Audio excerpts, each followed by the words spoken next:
انسانی تاریخ کی سب سے تیز رفتار سواری کیا ہو سکتی ہے؟ گھوڑے، موٹر سائیکل، کارز، جہاز یا ایروپلین؟ لیکن آج سے 1400 سال قبل ایک ایسی بھی سواری موجود تھی جس کی رفتار بجلی کی مانند تھی۔ اس بجلی جیسی تیز رفتار سواری کا نام براق تھا۔ وہ سواری جس پر بیٹھ کر نبی صلی اللہ علیہ وسلم سفر معراج پر گئے۔ براق کی خصوصیات کیا تھی اور جب نبی اس پر سوار ہونے لگے تو وہ بے لگام کیوں ہو گیا؟ کیا براق کو ماڈرن سائنسی علوم سے ایکسپلین کرنا ممکن ہے؟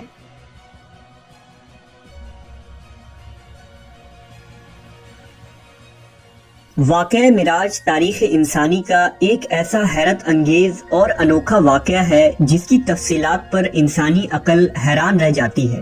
اگر انبیاء کرام کی تاریخ کو دیکھا جائے تو معلوم ہوتا ہے کہ اللہ نے اپنے برگزیدہ رسولوں اور نبیوں کے ہاتھوں سے مختلف معجزات ظاہر کیے۔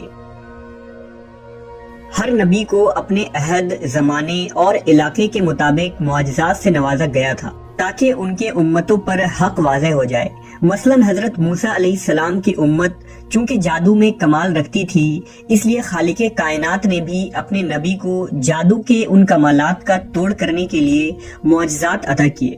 اسی طرح حضرت عیسیٰ علیہ السلام کے دور میں طب کا بڑا چرچا تھا، لہذا حضرت عیسیٰ علیہ السلام کوڑ کے مریضوں، اندھوں، یہاں تک کہ مردوں کو بھی زندہ کر دینے کی قدرت سے فیضیاب تھے۔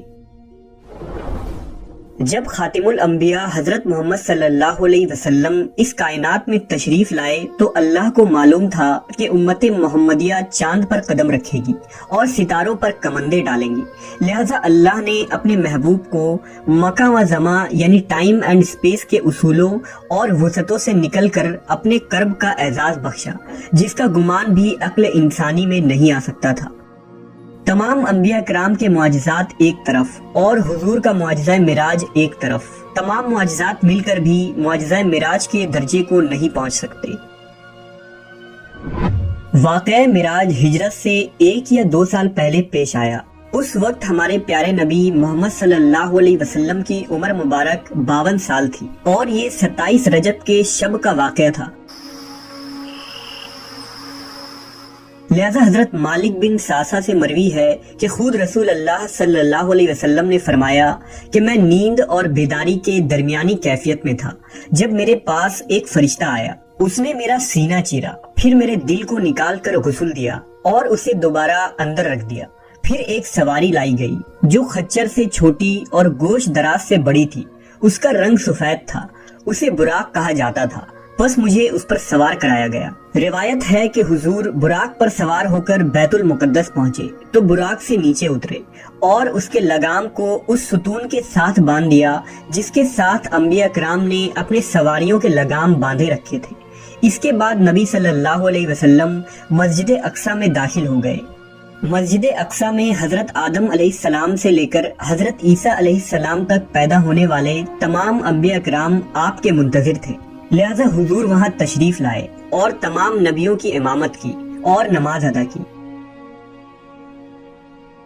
نماز سے فارغ ہونے کے بعد آپ دوبارہ براق پر سوار ہو کر آسمانی سفر پر روانہ ہو گئے۔ حضور نے براق پر سوار ہو کر 7 آسمانوں کا سفر کیا، جہاں کچھ انبیاء کرام سے آپ کی ملاقات بھی ہوئی۔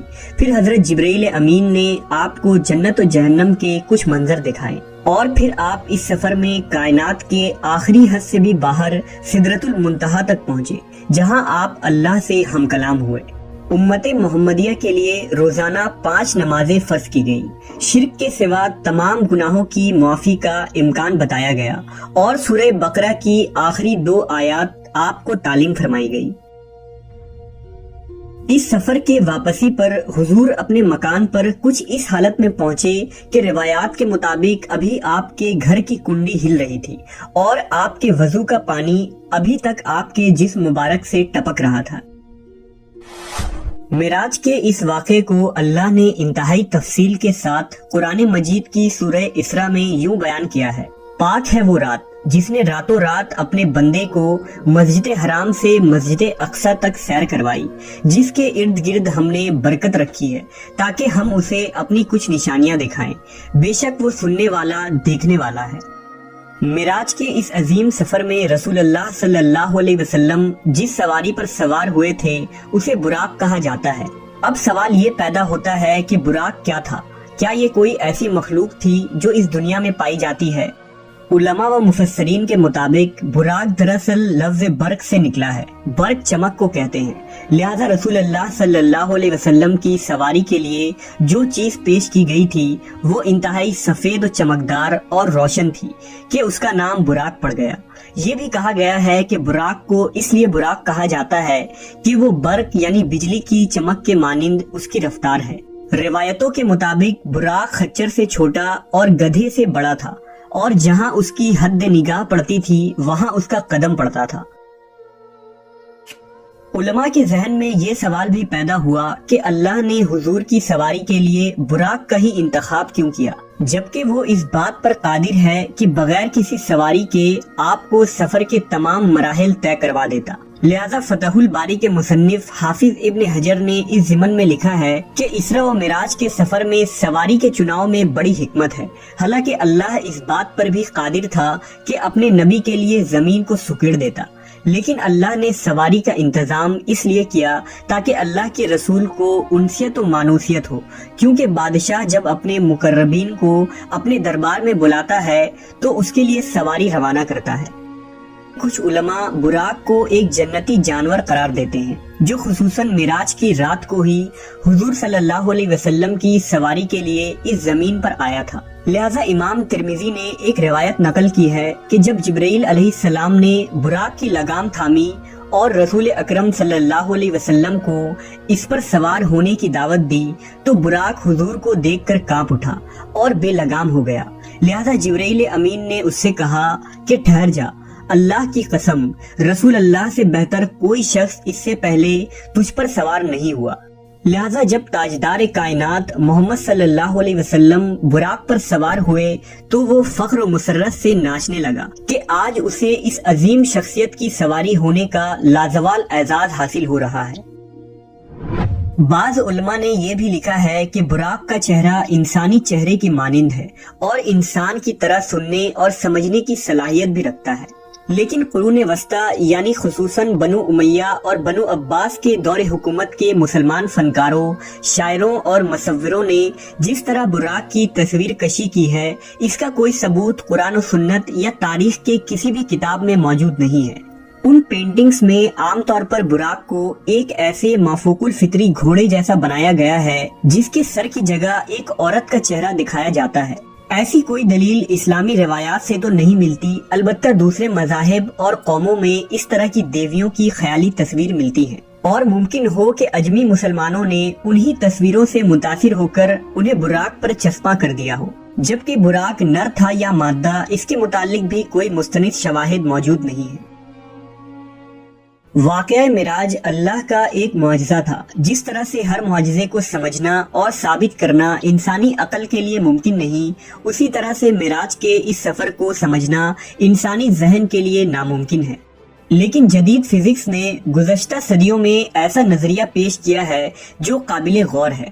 آئنسٹائن، جسے پچھلی صدی کا سب سے بڑا سائنٹسٹ مانا جاتا ہے، اس کی تھیوری آف ریلیٹیوٹی جدید فزکس کی بنیاد ہے۔ آئنسٹائن نے اس تھیوری میں بتایا ہے کہ اس کائنات میں ٹائم تمام مقامات اور لوگوں کے لیے اسٹیٹک نہیں بلکہ مختلف ہوتی ہے، اور یہ مقامات کے اعتبار سے بدل سکتی ہے۔ لہذا اگر کوئی شخص اس کائنات میں روشنی کی رفتار سے سفر کر پائے تو اس کے لیے ٹائم رک جائے گا۔ اس نے ایک مثال پیش کیا کہ اگر کوئی شخص ایک ایسے سواری میں سفر کر رہا ہو جس کی رفتار لائٹ کے برابر ہو تو اس کے لیے وقت تھم جائے گا، اور جب وہ شخص کئی سالوں بعد اس زمین پر واپس آئے گا تو یہاں کچھ ہی سیکنڈ گزرے ہوں گے۔ وقت کے اسی فرق کو فزکس میں ٹائم ڈائلیشن کہتے ہیں۔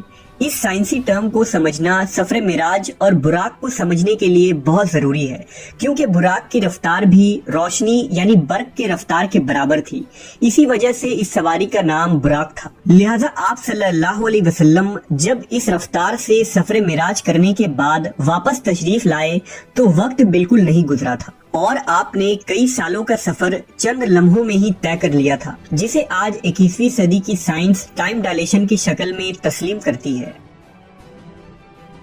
لیکن آج بھی انسان اسپیس ٹیکنالوجی میں اتنا آگے نہیں بڑھا کہ ہر سوال کا جواب سائنس کی بنیادوں پر دے سکے۔ مثال کے طور پر اگر کوئی شخص لائٹ کے اسپیڈ سے ٹریول کرتا ہے تو اس کا جسم ماسلیس ہو جاتا ہے اور اسے انفائنائٹ انرجی کی ضرورت ہوتی ہے، جو بظاہر انسانوں کے لیے ناممکن ہے لیکن اللہ کی ذات کے لیے نہیں، کیونکہ وہ ہر چیز پر قادر ہے۔ لہٰذا اس رات اللہ نے نبی صلی اللہ علیہ وسلم کے جسم مبارک کو اس سفر کے لیے وہ عظیم قوت بخشی تھی۔ واقعہ معراج حضور کا ایک دائمی معجزہ ہے جس کی حقانیت اور سچائی نئے نئے سائنسی انکشافات کے ساتھ واضح ہوتی جائے گی۔ جیسا کہ کسی شاعر نے کہا کہ پھیلائے ہوئے گوشۂ دامن تجسس، سائنس محمد کا پتہ پوچھ رہی ہے۔